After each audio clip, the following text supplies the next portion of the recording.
sempre a recorrer na insulto, na maltrato verbal de todo membro do parlamento e agora que não somente espera para exigir e demandar que não membro do parlamento que está sustentando o governo porque está sempre estar no parlamento, anda com outro membro do parlamento, mas se bem sinta e toma insulto se canal. Então, me quer começar aqui, nós precisamos começar a realizar que nós sabemos de um país democrático, nós sabemos de um país que tem regra e que tem lei e que não se começa a ter na mesma regra, não putas que bi, que não se na mesma gente. Lá nós tá hopi dar de ligar para coisa. A passa algum tempo passar, quando a gente está dando acordo na reunião de MEP e se na mesma quando a gente nessa não também insultar na lastana. Vamos pensar que o momento aqui um sinal claro se vai mandar. Você Jesus, se você não tem Jesus, vai governador entregar ao governo, lá o povo toma sua decisão. Se você tem Jesus, eu não me separo para não sentar aqui dentro 24/7 para percurar para o passa o que o passa e para sostener o bagamundo que botasse. A nós não abini nem governo para sostener porqueria, nós não abini nem governo para sostener nem Evelyn nem Xomara, é abuso que nós estamos cometendo contra o povo, injustiça que nós estamos cometendo contra o povo. Se tem gente que não se não está obrigado a fazer, me está compreender, porque senão não tem governo e não tem na entrada, mas a nós em todo caso não tem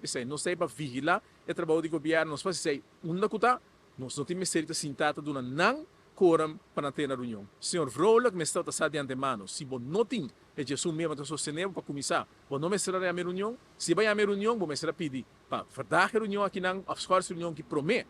abrir ele, então agora que vai abrir uma reunião para constatar que o governo de Aruba, já que está de missa, quantas vezes não tem sustento do parlamento para poder passar nenhuma lei no parlamento. Mas uma discussão rato com o senhor Odiber e alguma mais sinal que sim, bom, mas se vai para dentro, mas explicar na que Nel Odiber seu dry book nunca estava tá que o Nel Odiber vai sostener nenhum outro governo. Nel Odiber lá sali vai, nós não tem sala. Não tem nenhum problema, vos não tem que procurar a solução dos problemas. E nós estamos presente, nós estamos dispostos. Se acaso, por exemplo, vou vir apresentar algo na nós que nós vamos aceitar, pede-nos sostém e se